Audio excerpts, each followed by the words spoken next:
কয়েক টুকরো broiler chicken তুলে রেখেছিলাম বন্ধুরা, যে একসময় একটু কোপ্তা তৈরি করে দেব। তো যাক বন্ধুরা, আমি এখন বার করে কোপ্তাটাকে বেটে নিলাম। মনে হলো পরিমাণটা একটু কম, তার সাথে আমি একটা আলু ওর মধ্যে বেটে মিক্সড করে দিলাম। তার সাথে দিলাম জিরে গুঁড়ো, একটু ধনে গুঁড়ো, আদা কুড়িয়ে, আর অল্প একটু পেঁয়াজ, আর লঙ্কা বাটা, কাঁচা লঙ্কা বাটা বন্ধুরা। তো নুন দিয়ে আমি এটাকে ভালোভাবে মেখে নিয়েছি। তো কিছুক্ষণ থাকার পরে এটাকে আমি কোপ্তা তৈরি করব বন্ধুরা। কিছুটা আমি শুকনো রাখবো, আবার কিছুটা একটু ঝোলও করে দেবো বন্ধুরা। তো দেখুন আমি কিভাবে তৈরি করি। তো বন্ধুরা, আমার কোপ্তা রেডি হয়ে গেছে।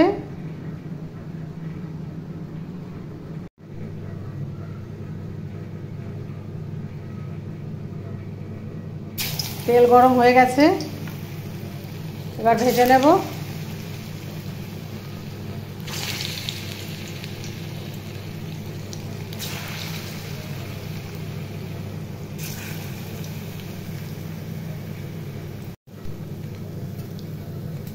কোপ্তাগুলো ভাজা হচ্ছে বন্ধুরা।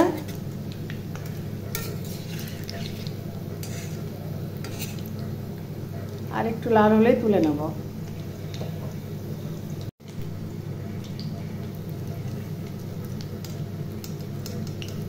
ভাজা হচ্ছে বন্ধুরা।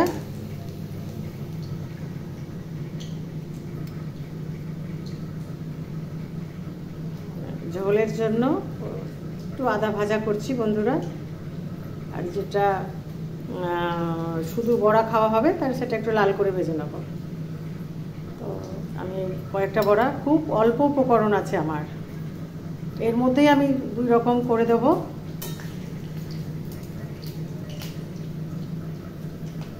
তুলে নিলাম।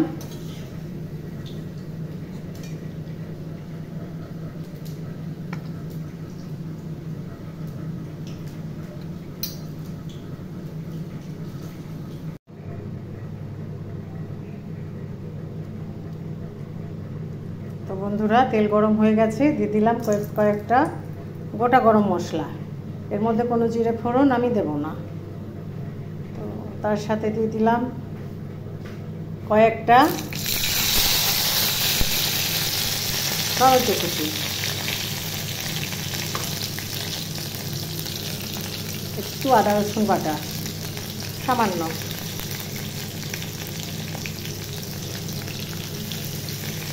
হলুদ গুঁড়ো, লঙ্কা গুঁড়ো,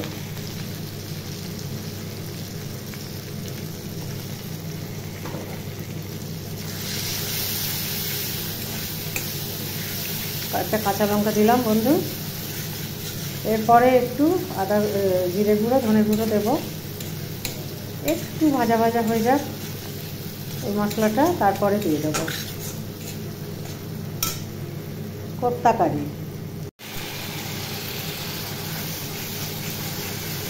মশলা কষানো হচ্ছে বন্ধুরা। এর মধ্যে একটু জিরে গুঁড়ো, ধনে গুঁড়ো দিলাম, তার সাথে একটু সামান্য চিনিও দিয়েছি বন্ধুরা। মশলা কষানো হচ্ছে, পরে জল ছেড়ে দেব।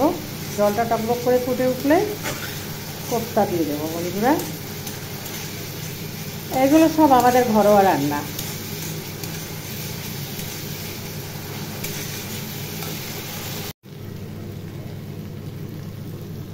তো বন্ধুরা, মশলা কষানো হয়ে গেছে, এবার আমি পরিমাণ মতো জল দিয়ে দিলাম। খুব অল্প উপকরণ তো, তাই খুব ভাবনা চিন্তা করেই জল দিতে হচ্ছে, পরিমাণে অতিরিক্ত কম।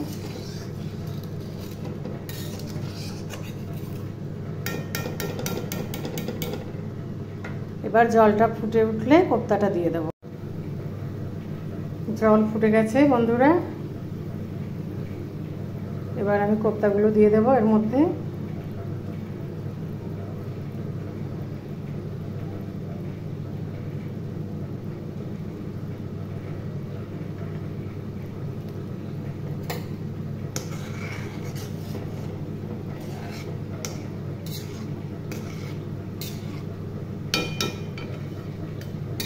চিকেন কোপ্তা কারি বন্ধুরা রেডি হচ্ছে।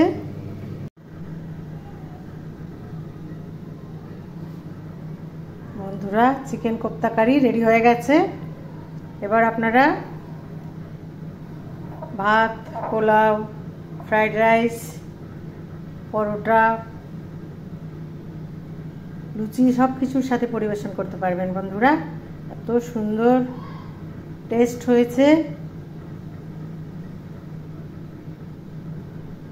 আপনারাও তৈরি করবেন, অন্তত একবার ট্রাই তো করে দেখুন। খুব ভালো হয়েছে বন্ধুরা। আপনাদের যদি পছন্দ হয়ে থাকে তাহলে লাইক, কমেন্ট, শেয়ার, সাবস্ক্রাইব করে বন্ধুরা শাহী কিচেনের পাশে থাকবেন। ভালো থাকবেন, সুস্থ থাকবেন।